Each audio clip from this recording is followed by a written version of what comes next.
When I started my company, I had to start posting lots of videos online. And every time that I tried to film a video, I would do take after take after take after take.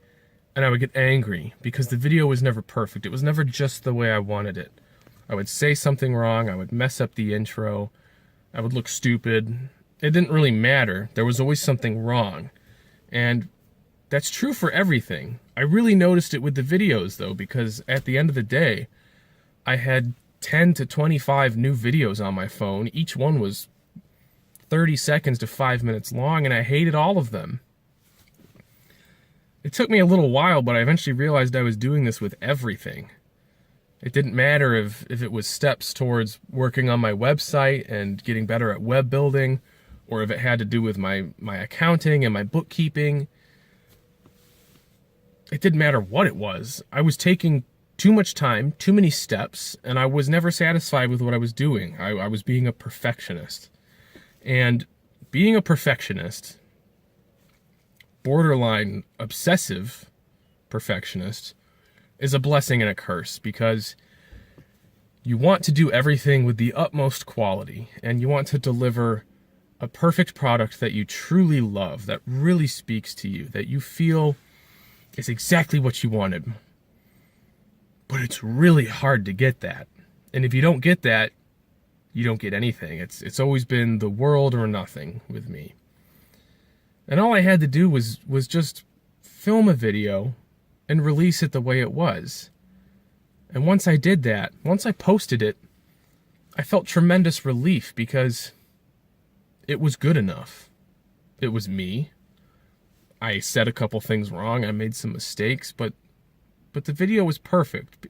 People don't want robots. People don't want perfect little diamonds for every little thing you do. They want to see you for who you are, and being authentic means being imperfect.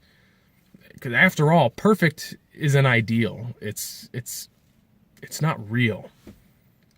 Perfect is just an adjective that we use really just as a figure of speech. It's not realistic.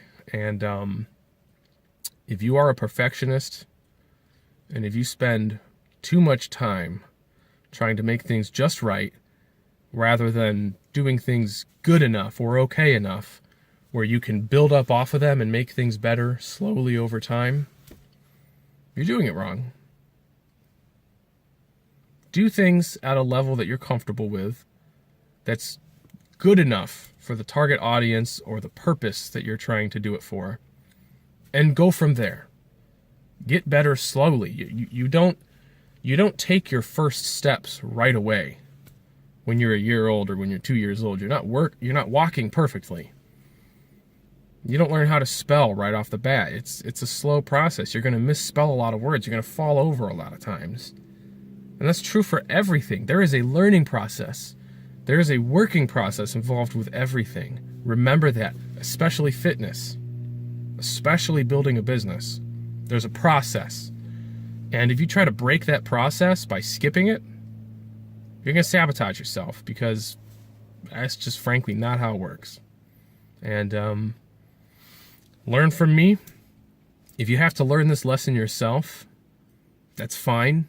Try not to make it as painful as I did, because I wasted an entire summer where I could have been filming quality content and putting out lots and lots of videos, and I could have gotten so much more done if I had just accepted the process. But I thought starting a company would just come like the snap of a finger. And it didn't. It won't. So if you're lying to yourself, don't fool yourself. Just do the process. Find the system that works for you. And start with the basics. That's my best advice. Stop being a perfectionist. Be practical.